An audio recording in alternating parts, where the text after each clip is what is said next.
மண் காப்போம் வாருங்கள். ஹாய் காய்ஸ், நானும் குருவட்டா போட்டு படிச்சுட்டு பீரியரோடாக சொல்லுகிறேன். இப்போ இந்த மன்னார் பிரதேசத்திலே இந்த வளைவை பிடுங்கி அடைந்தார்கள் சொல்லி ஒரு கதையும், இந்த நல்லூர் கோயிலுக்கு இந்த மண், அதாவது இந்த பாதைகளில் போடுவதற்கான மண் இந்த வடமராட்சி பகுதியில் எடுக்கப்படுகிறது ஒருவரிடமும். இப்போ யோசிக்கலாம், மண் தானே எடுக்கிறோம். நீங்கள் மண்ணரிப்புகளை பற்றி கேள்விப்பட்டிருப்பீர்கள்.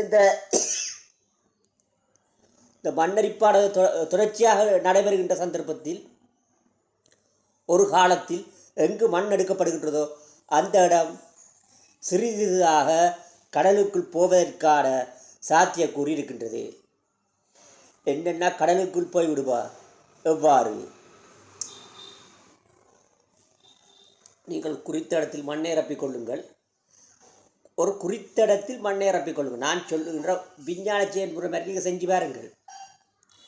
குறித்தளவு மண்ணை எடுங்கள், அதில் குறித்தளவு மண்ணை அகற்றி கொண்டு வாருங்கள். இவ்வாறு அகற்றி கொண்டு வருகின்ற சந்தர்ப்பத்தில் அந்த மண்ணானது அந்த இடத்தில் இருக்கா? இல்லை, ஏதோ ஒரு பாவனைக்காக ஒரு இடத்திலிருந்து இன்னொரு இடத்துக்கு போய் கொண்டிருக்கிறது. நன்றாக விளங்க வேண்டும். இவ்வாறு போகின்ற பட்சத்தில் அழியப் போகின்ற பிரேசம் எது? ஒரு காலத்தில் எந்த இடத்துல இது அகலப்பட்டு போனதோ அந்த இடமானது வெள்ள கடலுக்கு சரிஞ்சு போய்விடும். ஆகவே இந்த நல்லூருக்கு மண் கொடுப்பதை தயவு செய்து நிறுத்திவிடுங்கள். இந்த முறை நீங்கள் கொடுங்கள், இது கடைசியாக இருக்கட்டும். இந்த மண்ணை நீங்கள் எங்கே போடுகிறீர்கள்? அதாவது இந்த நல்லூர் கோயில் நடப்பதற்காக, அந்த மக்கள் ஒரு பக்கம் கரையில் நடப்பதற்காக ஏதோ போடுகிறீர்கள். சரி, இந்த மண்ணை இந்த நல்லூர் 25 நாள் இந்த நடக்கிற நிகழ்வு முடிந்தவுடன் நன்றாக கூட்டி எடுத்து ஒரு டிராக்டரில் ஏற்றி மீள அந்த மண்ணை பாவியுங்கள். ஏனென்றால் மண்ணு முக்கியமான ஒன்றுதான். உங்களுக்கு அது மண் தானே என்று சொல்லிவிட்டு ஒரு பிரேசமானது நாளடைவிலே இந்த ஒரு பக்கத்தாலே இந்த பனிக்கட்டிகள் உருகி வெப்பநிலை மாற்றங்கள் காரணமாக உருகி கடல் மட்டம் ஏறிக்கொண்டிருக்கிறது. 1498 காலப்பகுதிக்கு முன்னர் இப்போ தமிழ்நாடு போக என்றாலே குதிரை ஏறி இருந்தால் போதும். அவ்வாறான தண்ணி இருந்த ஒரு பிரேசம் கடந்த 600 வருடங்களுக்கு இவ்வாறு போல நீங்கள் பாருங்கள். எல்லாம் இலங்கையை சுற்றி பாருங்கள். முன்னர் ஒரு காலத்தில் ஒரு பாடி கட்டுறது தான் இருந்தது. இதே போகின்ற பொழுது அரசரை சிலவில் 2 பாடி கட்டுறது தான் எங்கே வாழ்ந்திருப்பார். அதான் அங்கே பெரிய பாடி கட்டுறமாக இருந்தது.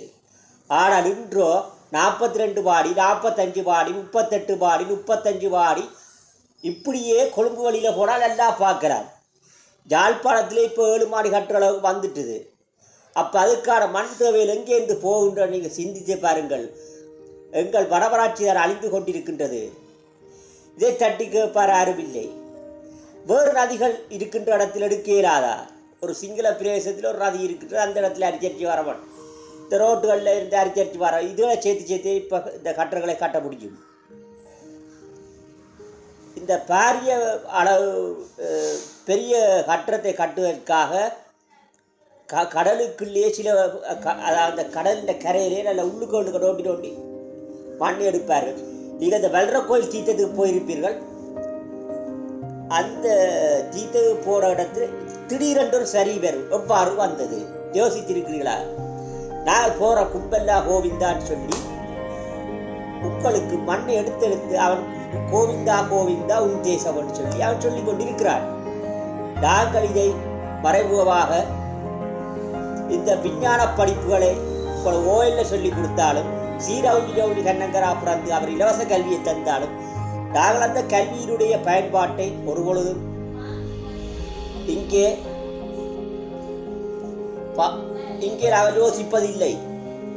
நாங்கள் யோசிக்க வேண்டியது என்னென்ன டூர்லோட் வந்தால் போன்னு சொல்லி இப்படி நீங்கள் கொடுத்து கொண்டிருந்தால் ஒரு காலத்தில் நான் இங்கே பேசிக்கொண்டிருப்பேன். இந்த பேசிக்கொண்டிருக்கிற இடத்திலே இருக்கிற மண் எடுக்கலாகாரவை இரண்டாயிரத்தி மணல் மணி. ஆகவே நீங்கள் இந்த எடுக்கின்ற மண்ணை தயவு செய்து வீணம் பாவியுங்கள்.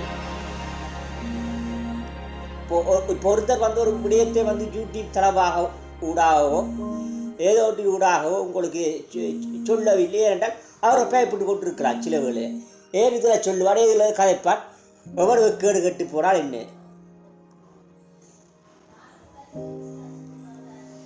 நான் சொன்னதான் இப்போ மண்ணரிப்பு குறிப்பிட்ட மண்ணை எடுத்துக்கொள்ளுங்கள், அதை மெல்ல மெல்ல அகட்டி கொண்டு வாருங்கள். கொஞ்சம் தண்ணியை வச்சு என்ன செய்ய போகுது, அந்த இடம் அரிஞ்சு ஒரு காலத்தில் இல்லாமல் போய்விடும். இதுதான் இதுக்கு நாங்கள் கொடுக்கக்கூடிய ஒரு மாதிரி விளக்க படம் மாதிரி அதை யோசிச்சு கொள்ளுங்கள். இனியாவது தயவு செய்திருந்துங்கள். கோயிலுக்கு மண் கொடுக்கிற சமய பக்கமாக பார்க்கின்ற பொழுது நல்ல விடயமாக தெரிஞ்சாலும், ஆனால் இனி வருகின்ற காலத்தில் எங்களுடைய இளச்சந்தைகள் வாழ்வதற்காக அந்த இடத்தின் அளவு சிறிதாக மெல்ல மெல்லமாக அது சென்டிமீட்டர் கணக்கில் சுருக்கும், உங்களுக்கு தெரியாது பார்ப்பதற்கு. ஆனால் ஒரு காலத்தில் இந்த கடலானது உள்ளுக்கே வரவழைக்கு விட்டு. ஆகவே மண் கொடுப்பதை தவிர்ப்போம்.